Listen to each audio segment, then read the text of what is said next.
Olá, tudo bem com você? Essa aqui é a lição da Escola Sabatina, melhor, esse aqui é o nosso momento de revisão da Escola Sabatina. Eu sou o pastor Lúcio e a gente está aqui para falar um pouquinho mais sobre a Bíblia, a Palavra de Deus. Por isso eu te convido a estar junto com a gente nesse momento especial, onde nós vamos sim aprender sobre a revelação mais clara e absoluta do que é o caráter do nosso Deus, o amor. Vamos lá? Vamos falar sobre Jesus? Eu quero te convidar antes disso para a gente falar sobre um outro assunto. Nós estamos nos aproximando do maior movimento de oração da Igreja Adventista nos últimos anos. Que momento será esse? O momento dos 10 dias de oração. Você já sabe como funciona, você vai receber hoje na sua igreja, aqui no Distrito Parque Arariba, se não recebeu na semana passada, você vai receber agora a sua revista dos 10 dias de oração. Essa revista é para você acompanhar em casa, tirar um momento especial com sua família, com seus familiares, aí, com seus amigos e ler essa revista, aprender um pouquinho mais sobre Deus a partir dela.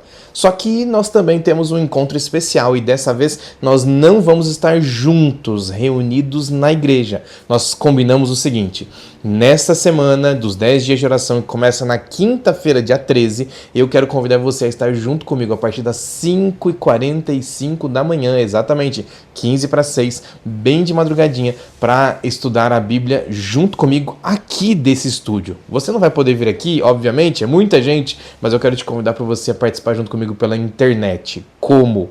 Eu vou enviar dentro dos grupos de WhatsApp da nossa igreja, das 3 igrejas, os links dizendo: nós estaremos ao vivo nesse link. Todos os dias, a partir do dia 13, durante 10 dias, você vai ter esse momento especial de encontro. Eu expliquei nas igrejas e vou repetir aqui para você. De repente você tem um problema com relação ao seu horário e você não consegue participar às 15 para 6. Não tem problema, porque você pode participar junto com a gente em qualquer momento do dia. Uma vez que a live foi gravada, você aí pode entrar, assistir e participar desse momento especial, entregando sua vida também nesse momento dos 10 dias de oração. Então não se esquece, a partir agora, do dia 13, a próxima quinta-feira, pela manhã, eu encontro você aqui online para assim aprendermos mais sobre Jesus. Os canais onde nós vamos transmitir: o canal do pastor Lúcio Bergamo, e o meu canal aqui, e o segundo lugar, que vai ser bem legal a gente poder falar também lá, vai ser dentro do canal da Igreja Adventista do Parque Araribá, que é um canal bem conhecido, nós transmitimos toda semana, então aí você pode sim participar junto com a gente em um desses movimentos, um desses locais especiais, tá bom? Então fica esperto, a partir de quarta-feira já estarei enviando os links para que você possa participar às 5h45 desse movimento dos 10 dias de oração. Começa no dia 13, nós vamos até o dia 23, o último sábado. Algumas das igrejas estão programando fazer um negócio chamado Amanhecendo com Deus, um momento também bem especial. Então eu te convido para fazer parte junto com a gente, a participar desse momento da forma como for mais conveniente, mas para que você sim esteja nesse movimento de oração junto conosco aqui. Combinado? Então vamos lá. A partir do dia 13 até o dia 23, não esqueça, a nossa igreja Adventista Sétimo Dia estará em um movimento de oração. Vamos falar sobre Jesus? Então, para a gente começar, nós precisamos orar. Feche seus olhos, baixa a cabeça, vamos falar com Jesus. Paizinho querido, entregamos nossa vida e nosso coração nas Tuas mãos e pedimos aqui, Pai, que o Senhor nos proteja, que o Senhor nos guie, que o Senhor nos oriente e nos ajude a entender um pouquinho mais sobre esse amor que só pode vir do céu e que nos ensina sempre, cada vez mais e mais.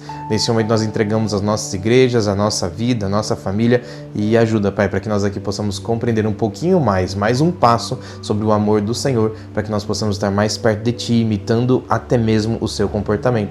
É o que nós te pedimos em nome de Jesus. Amém. Bora lá, lição da Escola Sabatina. Eu sempre aviso a você, eu estou estudando a lição da Escola Sabatina pelo tablet, pelo celular, porque para mim faz muito sentido, é assim... Opa, cadê ele? Aqui, é assim que eu uso sempre e para mim tá tudo certo. Se você por acaso tem a facilidade e gostaria de estudar a lição da Escola Sabatina, que tá aqui, ó, pelo celular, pelo tablet, basta você procurar nos links deste vídeo e você vai encontrar o link para poder baixar. Então, muito simples, baixa lá, é de graça, você vai poder sim estudar esse daqui, assim como outros conteúdos, eles são dos jovens, ou então estudar um pouquinho sobre outras línguas no inglês. Você que já manja do inglês aí, tem todas as lições da Escola Sabatina, desde o jardim da infância, melhor, desde o hall do berço até a lição dos adultos, que é a nossa sequência toda. Então basta você aí poder escolher e também estudar a lição da Escola Sabatina. Não esquece de estudar a lição da Escola Sabatina, isso é essencial para a nossa vida. Hoje nós vamos relembrar aqui o que nós estudamos nessa semana, e o tema dessa semana é o amor de Deus pela justiça. O verso para memorizar fala assim, Jeremias 9, no verso 24. Mas aquele que se gloria, glorie-se nisso, em me conhecer e saber que eu sou o Senhor e faço misericórdia.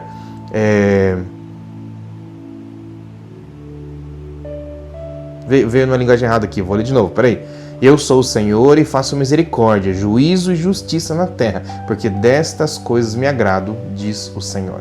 Tá bom? Na outra linguagem que eu puxei aqui, a Nova Versão Internacional fala assim, mas quem quer se gloriar, glorie-se nisso, em compreender-me e conhecer-me, pois eu sou o Senhor e ajo com lealdade, com justiça e com retidão sobre a terra, pois é dessas coisas que me agrado, declara o Senhor. O mesmo texto com uma linguagem diferente ensina um pouquinho pra gente.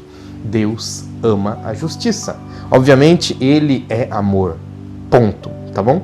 Não quer dizer que tem um mas aqui, Deus é amor, mas age com justiça. Não. É o amor de Deus que faz com que a justiça seja buscada. Deus ama a justiça e aqueles que tentam viver na justiça. Aqui está o chamado pra gente. Já puxo para você, como eu fiz a semana passada, um spoiler para que você compreenda um pouquinho mais sobre o que a lição da Escola Sabatina está tentando dizer pra gente. O caráter de Deus, ele não se manifesta de duas formas diferentes. Não é o Deus de amor e o Deus de justiça. Não é o Deus bom e o Deus que castiga de vez em quando. Porque Deus não castiga, que Deus não é mau, mas ele se manifesta com amor para defender os seus filhos em todo momento. Se por acaso alguma situação de mal vai acontecer na sua vida, Deus estará lá para te proteger, para cuidar de você. Esse é o Deus, aquele que ama a justiça, que está sempre cuidando da gente, que nos criou e cuida de cada um de nós. A lição da Escola Sabatina no sábado deu pra gente um vislumbre, do que nós iríamos estudar. E ela começa comentando sobre como eram os deuses, aspas, com letra minúscula, os deuses que eram adorados lá na época do Antigo Oriente Médio. Todos eles eram deuses maus, vingativos, rancorosos, e eles cobravam das pessoas que adoravam a eles atrocidades como sexualidade totalmente equivocada, também pedia deles que eles matassem seus próprios filhos, que eles fossem e adorassem a esse Deus tirando a própria vida, se cortando, se matando, e de repente aparece um Deus que sempre existiu, o Deus Todo-Poderoso, aquele que é o Deus verdadeiro, se manifestando e dizendo assim, não é essa forma de adoração, aquilo lá é um tipo de Deus, mas não é o Deus verdadeiro, eu sou o Deus verdadeiro. E quando ele se apresenta como um Deus de amor, um Deus que cuida da gente, um Deus que é preocupado, ao invés de cobrar coisas dos seres humanos, ele oferece coisas pra gente. E aí eu vou puxar aquele texto bíblico lá do apóstolo Paulo que diz assim, o amor de Cristo, aquele texto que diz assim, o amor de Cristo me constrange. Esse texto, ele precisa sim estar no meu e no seu pensamento, porque o amor de Cristo me constrange, ele tem que chamar nossa atenção. Para que a gente realmente seja constrangido por Jesus. Quando o apóstolo Paulo, lá em 2 Coríntios, no capítulo 5, no verso 14, fala essa expressão, ele tinha realmente em mente, ou nós imaginamos que ele tinha em mente o tamanho do amor de Cristo Jesus, dizendo pra gente, olha, eu fiz tudo por você para te salvar, agora eu não preciso te cobrar nada, você aí vai entregar a minha vida, não porque eu peço, mas porque você já sabe que precisa entregar a sua vida nas minhas mãos. Esse é o Deus que cuida da gente, esse é o Deus que está sempre ao nosso lado. A lição, nos últimos 2 parágrafos de sábado, diz assim, o Deus da Bíblia não poderia ser mais diferente em comparação aos outros deuses, as forças demoníacas daquela época. Yahvé é perfeitamente bom e o seu caráter é imutável. É somente por causa da constante bondade de Deus que nós aqui podemos ter esperança, tanto agora quanto para a eternidade. Em contraste absoluto aos falsos deuses do mundo antigo e mesmo os deuses modernos de hoje, Yahvé, ou Deus Todo-Poderoso, se preocupa profundamente com o mal, o sofrimento, a injustiça e também a opressão, e condena essas realidades de forma constante e explícita. E E o que é mais importante, um dia ele porá fim a tudo isso. Esse não é um Deus simplesmente que olha e fala, olha, tá errado. Não. Ele está trabalhando ativamente para que todas essas coisas erradas tenham um fim e o fim seja rápido. Na lição de domingo, nós aqui estudamos sobre o amor e a justiça. E aí, o livro de Salmo, ele traz pra gente aquele texto, deixa eu encontrar aqui, o livro de Salmos, no capítulo 85, no verso 10, que diz assim, ó: o amor e a fidelidade se encontrarão, a justiça e a paz se beijarão. Isso aqui era uma profecia, mas era uma profecia para tentar explicar pra gente um pouquinho mais sobre o caráter de Deus. O amor e a fidelidade se encontrarão. Essa palavra chamada fidelidade, ou traduzida por fidelidade aqui, é lógico que ela pode ser também uma expressão de justiça, porque uma vez que Deus cobra alguma coisa da gente, ele precisa ser fiel, usar a fidelidade para respeitar e realizar aquilo que ele está cobrando da gente.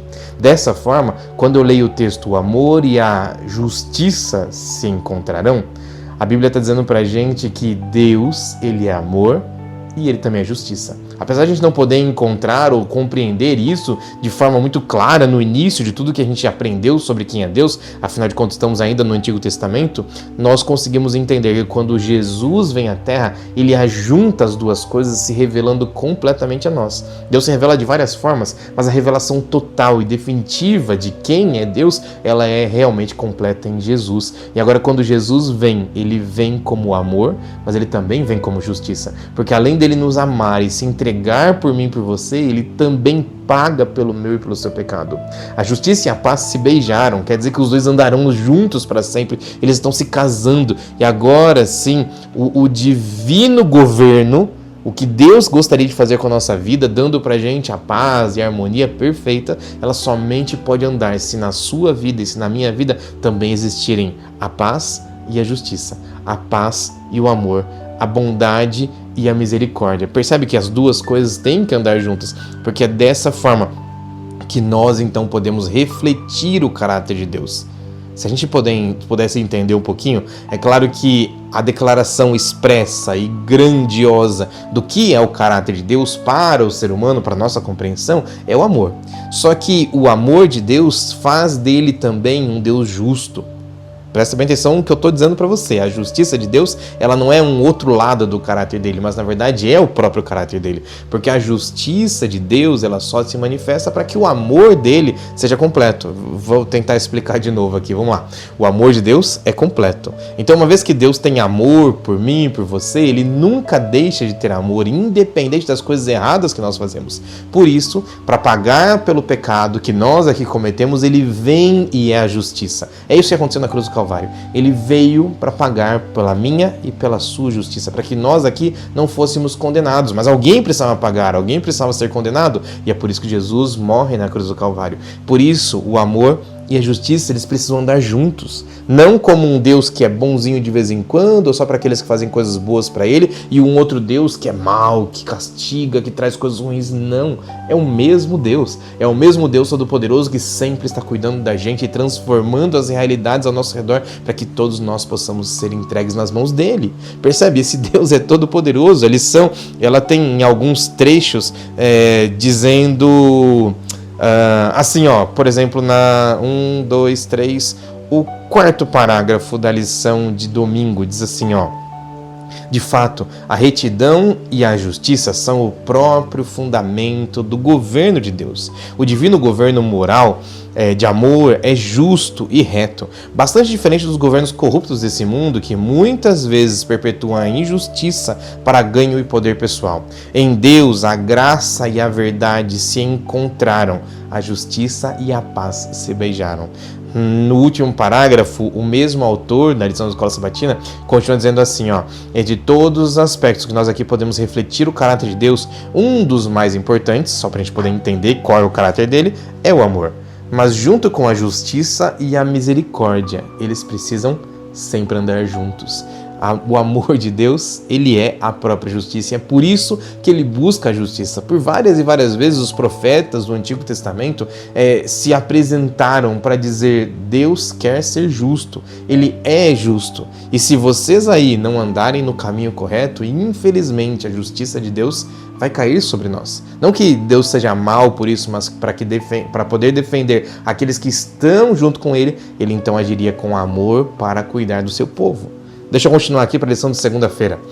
Já que Deus é amor e a justiça, o amor e a justiça andam juntos, então a lição de segunda-feira reforça esse pensamento com o seguinte título: Deus é totalmente bom e justo. Deus não só afirma amar a justiça, mas ele chama pessoas para amá-la e praticá-la. Essa é a primeira frase desse dia. Por isso é muito legal a gente entender o que é que Deus está chamando a gente. Deus, ele traz para a gente a luz da justiça. O que é a luz da justiça? É a compreensão, é a possibilidade de vivermos fazendo o que é correto. O chamado de Deus para a gente, em todos os dias, é que nós aqui andemos agindo, que a gente haja de acordo com a justiça do ser humano. O que nós pudermos fazer para agir de forma justa, nós devemos fazer. Só que quando eu olho para Deus, ele está dizendo para mim: não simplesmente faça o que eu estou falando, mas entenda, eu vivo em justiça. Porque eu sou justo, eu sou poderoso e eu escolhi manhã após manhã trazer bondades para os justos e para os injustos. Nós aqui não somos capazes de definir quem é justo e quem é injusto. Afinal de contas, você lembra daquela história quando Jesus está pendurado na cruz do Calvário, com os braços abertos ali, sofrendo aqueles momentos ruins logo antes da sua morte? Jesus então é confrontado por um dos ladrões que estava de um lado, dizendo assim: vai lá, cara, tu não era Deus? Então vai lá, pula daqui, sai daqui e salva a gente, porque eu tô precisando.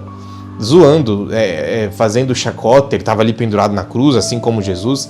Mas o outro ladrão, aquele que ninguém acreditava, vira para Jesus e diz assim: Jesus, esquece o que ele está falando, na verdade eu vou te pedir uma outra coisa, se possível, lembra de mim quando você estiver no paraíso. Jesus responde para ele: em verdade eu te digo agora, porque agora é a verdade que eu vou te contar, você estará comigo no paraíso.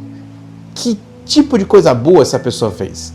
Como é que a gente podia então julgar ele? Ele era um ladrão, ele era uma pessoa que fazia coisas ruins. Na verdade, o castigo de morte e cruz era para os piores ladrões. É bem possível que ele tenha estuprado, matado, feito um monte de coisas ruins naquela época, e por isso ele estava sendo morto naquele lugar. O único preso político pendurado na cruz que nós temos aí, a informação fácil, é Jesus. Ele não foi pendurado na cruz porque ele tinha feito uma coisa ruim, mas por causa da política dos judeus naquela época, então ele é colocado na cruz. Agora, os outros dois não, eles eram criminosos comuns, eles estavam fazendo coisas erradas, mas mesmo assim, a justiça de Deus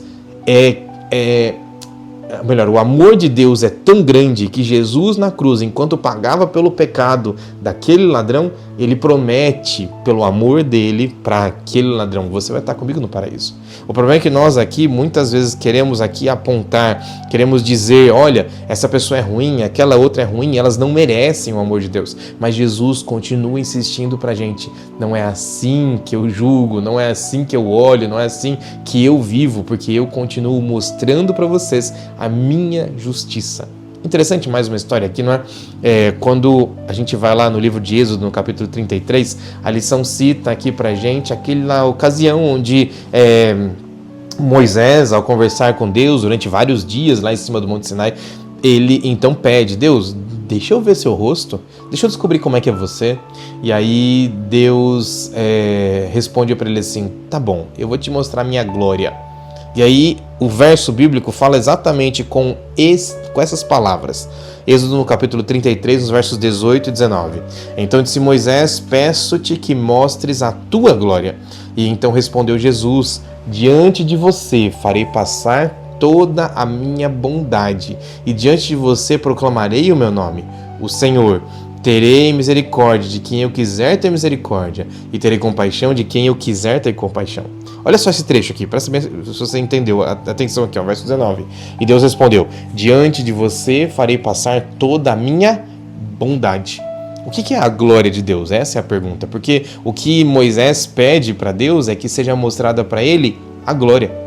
Mas a glória não é o que é apresentado para Moisés, ou na verdade é o que Deus apresenta para Moisés. Na verdade, na nossa visão, o que Deus está mostrando realmente é o que é a glória dele. A glória de Deus é exatamente o amor dele. Por isso, Deus é totalmente bom e justo. Percebe? Deus é bom. E é a bondade que se apresenta para a gente, mas nessa bondade, a justiça dele se apresenta para cuidar daqueles que são seus filhos. Na lição de terça-feira, e preciso correr porque o nosso tempo vai indo embora, né? Na lição de terça-feira, o título que a gente estudou é o caráter imutável de Deus. E por muitas vezes a gente tem realmente essa impressão de que Deus era de um jeito, hoje é de outro jeito. Algumas pessoas ficam pensando assim, antigamente era de um jeito, hoje é de outro jeito. E aí com saudosismo, com saudade do que tinham no passado, ficam aí relembrando as coisas que aconteciam. A Bíblia é muito clara em dizer pra gente, lá em Malaquias, no capítulo 3, no verso 6, eu sou o Senhor e não mudo. Deus não muda. Mas se você prestar atenção no contexto desse texto de Malaquias, ele não está falando pra gente que ele é o Senhor e não muda, porque nunca, jamais alguém vai poder andar dentro de uma igreja sem terno e gravata. Ninguém vai poder gravar um vídeo sem que seja com uma camiseta institucional, ou então de terno e gravata, ou então com um vestido especial, percebe? Não é isso que significa Deus não muda. Não é, olha, a única forma de adoração que existe é quando você vai lá e sacrifica cordeirinhos. Na verdade não é disso que Deus está falando. Se você for ver o contexto, você vai perceber que Deus está dizendo que ele é amor. Quando ele diz pra gente, eu sou o Senhor e não muda em Malaquias, ele está dizendo assim, o povo está fazendo coisas erradas, o povo está longe de mim, o povo está se distanciando de mim. Mas eu vou te contar um segredo, eu não vou deixar de buscar meu povo, porque eu sou o Senhor e não mudo. Percebeu o contexto disso? Percebeu o peso dessas palavras e o que é que Jesus gostaria de dizer para você? Ele está dizendo assim, olha, não interessa o tanto de coisa ruim que você faça. Se ele um dia prometeu que vai nos salvar, calma, ele não muda, porque ele vai te salvar. Porque o amor dele não muda, porque a justiça dele não muda e porque ele sempre estará disponível para nos salvar, para nos alcançar, para trazer para a gente a esperança de um dia estar com ele lá no céu. O caráter de Deus, ele tem esse aspecto maravilhoso de nunca ser moldado, ou de nunca ser mudado. E sim, Deus, ele se mantém da mesma forma, com o mesmo peso, com a mesma importância, com a mesma característica do caráter dele, porque ele sempre foi amor, bondade, misericórdia, e ele sempre foi justo para tentar nos trazer ao caminho dele. Percebe? Eu sou o Senhor e não mudo, quer dizer que independente de onde você esteja, ele sempre estará indo na tua direção para te buscar, para te trazer para perto de novo, para te salvar, porque essa é a única vontade de Deus desde quando ele criou a gente. Quando ele cria Adão e Eva, a Bíblia conta pra gente que ele já tinha um pensamento, ele já tinha o sonho de nos levar para viver com ele lá no céu. Não é que o plano dele mudou, não é que ele teve que ali fazer um ajuste como nós temos que fazer, um jeitinho, porque o nosso plano não está dando certo, não. O Deus que nós conhecemos e adoramos, ele não muda, quer dizer que o sonho dele e o que ia acontecer ele já sabia, por isso ele se preparou para que eu e você pudéssemos ter sim a salvação completa, e ele não vai mudar desse caminho. No penúltimo parágrafo, logo antes da pergunta número 5, tem um trecho aqui na lição de terça-feira que fala assim, portanto, Deus se envolve nos altos e baixos relacionamentos da criação com ele. Apesar dessas oscilações, de todas as situações que acompanham o caráter de Deus, mas apesar dessas oscilações dos seres humanos e de todas as situações que acompanham, o caráter de Deus permanece constante. Isso é afirmado em Tiago, no capítulo 1, no verso 17, que fala assim, toda boa dádiva e todo dom perfeito vem lá do alto, descendo do Pai das luzes, em quem não pode existir variação ou sombra de mudança.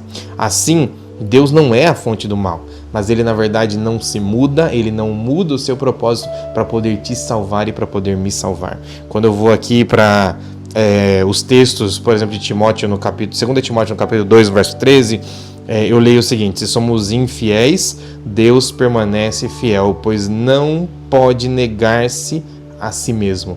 A sua própria natureza é a fidelidade para nos buscar. Tito, no capítulo 1, no verso 2, fala assim, ó: fé e conhecimento que se fundamentam na esperança da vida eterna, a qual o Deus que não mente prometeu antes dos tempos eternos. Deus não mente, Deus não muda. E Hebreus, no capítulo 6, no versos 17 e 18, fala assim, ó: querendo mostrar de forma bem clara a natureza imitável do seu propósito para com os herdeiros da promessa, Deus o confirmou com um juramento, para que por meio de duas coisas imutáveis, nas quais é impossível que Deus minta, sejamos firmemente encorajados, nós que nos refugiamos nele, para tomar posse da esperança que a nós é proposta. Deus não muda, porque Ele prometeu para mim e para você que nos salvaria, e por isso Ele se preocupa, Ele muda as outras circunstâncias para que nós aqui possamos ser salvos. Olha só que legal, olha só que amor maravilhoso desse Deus Todo-Poderoso. Deixa eu puxar aqui para você a lição de quarta-feira. Na lição de quarta-feira nós vemos o título Um Deus que se arrepende. Parece agora uma contradição, né? Por isso que o título é uma pergunta. Um Deus que se arrepende? Porque afinal de contas nós estamos falando sobre um Deus que não muda, um Deus que não tem variação, que não tem dúvida. Como assim Deus se arrepende? Eu encontro algumas vezes, né, essa expressão de que Deus mudou de ideia, que Deus teve ali uma mudança no comportamento dele. Mas deixa eu explicar para você como é que funciona isso. Não é que Deus não é que Deus mude de ideia no sentido de, opa, deu ruim, agora eu preciso mudar aqui e fazer uma alteração. Olha, eu errei, agora eu preciso mudar. Mas na verdade a lição da Escola Sabatina explica pra gente que essa expressão de arrependimento significa sim mudança de ideia, só que somente em uma situação, em uma explicação, que é quando Deus se permite a cancelar o juízo que ele mandaria. Lembra daquela conversa com Abraão? Sodoma e Gomorra estava pronto para ser destruído, lembra? Porque eles eram pessoas más, porque eles estavam muito longe do caminho do Senhor, e ao estarem muito longe do caminho do Senhor, aparecem os anjos junto com Jesus, e agora eles começam a conversar com Abraão, e ali, enquanto os anjos vão para Sodoma e Gomorra para buscar Ló e suas filhas, no caso, que até a esposa não consegue sair dali, Abraão fica conversando com Jesus.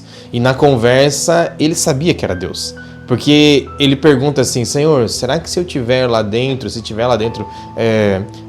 50 pessoas, 100 pessoas, você se arrepende de fazer essa destruição?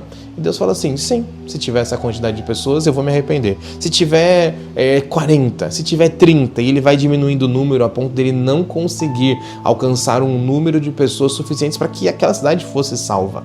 Só que percebe, Deus ele se arrependeria para a salvação.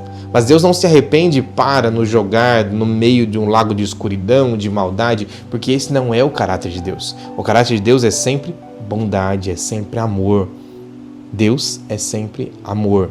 Esse é um ponto muito importante. Tem só uma única vez quando a lição não cita, mas eu posso citar para você, falando quando Deus, logo depois da Torre de Babel, ou melhor, antes da Torre de Babel, na verdade, quando o mundo começa a ficar mal, vai acontecer o dilúvio, então aparece ali na Bíblia, no livro de Gênesis ainda, se eu não estou enganado, no capítulo 6, aparece Deus chamando Noé e dizendo para ele assim, Noé, eu me arrependi de criar esse povo. Na verdade, essa expressão de arrependimento, ela não tem a ver com, eles foram para o caminho errado, então eu vou agora destruí-los, porque é o único jeito. Não, é que Deus gostaria de salvar o seu povo. Lembra da mesma forma? Então, se Deus gostaria de salvar o seu povo, ele precisa dizer para aquela pessoa que seria responsável por salvar o povo que aquele caminho que eles estavam andando era um caminho errado. Por isso, ele resolve recriar a humanidade a partir de um grupo de pessoas que estava no caminho de Deus. Noé e seus filhos, ou os seus filhos e suas noras, né? E ali, a partir daquele momento, o mundo é recriado com um novo propósito para dar uma segunda chance à humanidade. Percebe que até mesmo esse arrependimento ele não tem que ver com destruição, mas ele tem que ver com salvação. É lógico que o mundo foi destruído, mas percebe que o objetivo final não era a destruição, mas era a salvação, porque somente Jesus podia trazer a salvação. Deixa eu puxar para você mais um pouquinho. No último dos parágrafos ali da lição de quarta-feira, eu leio assim, ó.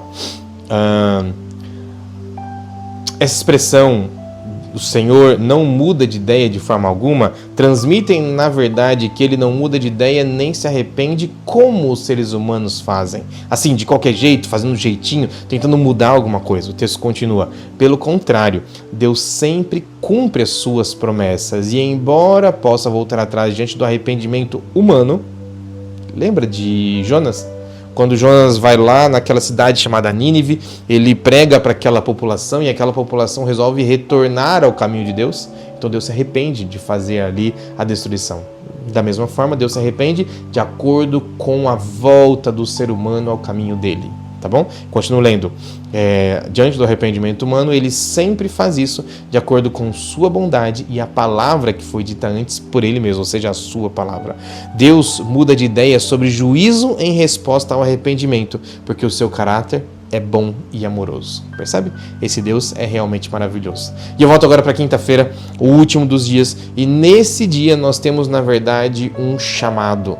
Porque agora o Deus Todo-Poderoso vira para mim e para você e diz assim: apegue-se ao amor e à justiça. O chamado de Deus, lá em Mateus, no capítulo 5, era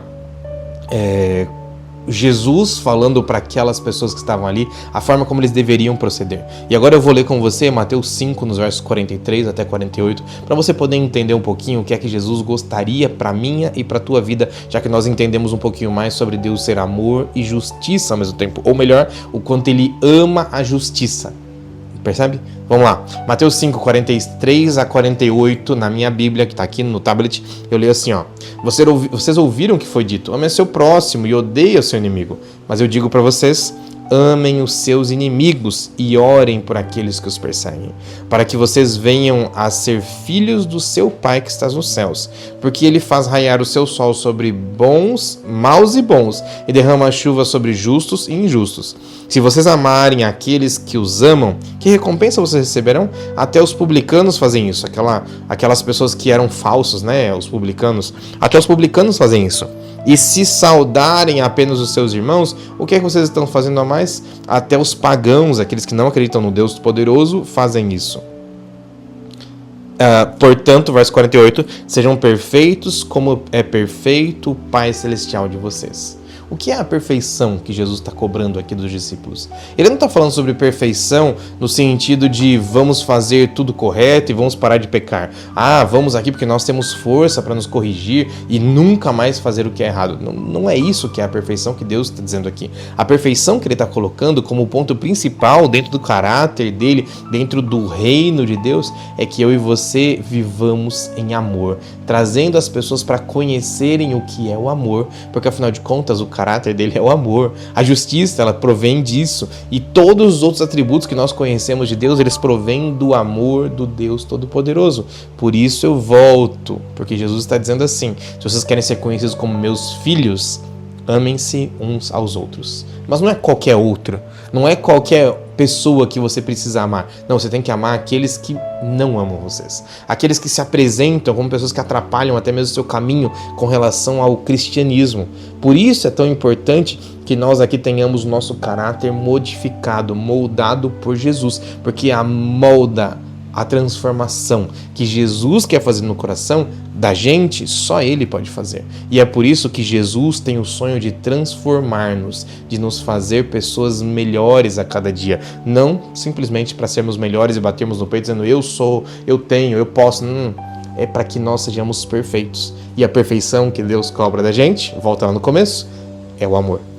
Jesus não está falando que a perfeição é viver simplesmente sem pecado, mas é sim amar aqueles que nos odeiam. Essa é a perfeição que Deus coloca pra gente. Por isso, vamos nos apegar ao amor e à justiça. E quando a gente se apegar ao amor e à justiça, nós estaremos vivendo como Jesus viveu aqui na terra, como Deus nos convida a vivermos. Deixa eu ir para Isaías no capítulo 25, no verso 1, que está lá naquelas letrinhas miúdas da lição de quinta-feira, que diz assim, ó: Senhor, Tu és o meu Deus, eu te exaltarei e louvarei o Teu nome, pois com grande perfeição tens feito maravilhas, coisas há muito planejadas.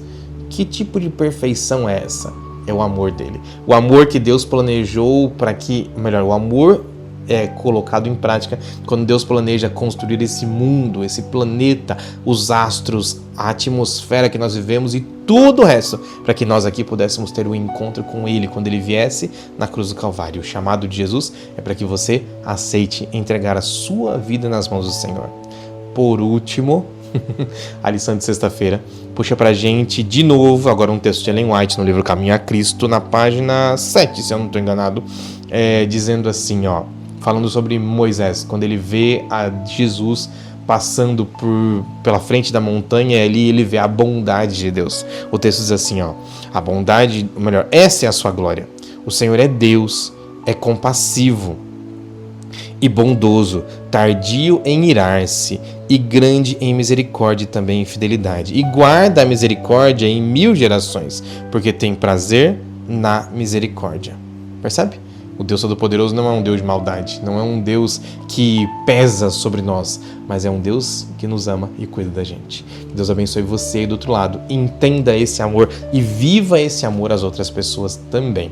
Eu queria terminar esse momento com uma oração. Não esqueça dos 10 dias de oração e eu vou orar por isso agora, mas eu quero te encontrar a partir do dia 13, a quinta-feira, online, às 5h45, para a gente poder orar juntos. E eu quero sim receber ali o seu pedido, o seu agradecimento e a gente vai poder então bater um papo sobre quem é esse Deus e como a gente vai ter uma vida melhor nesses 10 dias de oração, tá bom? Vamos falar com Jesus?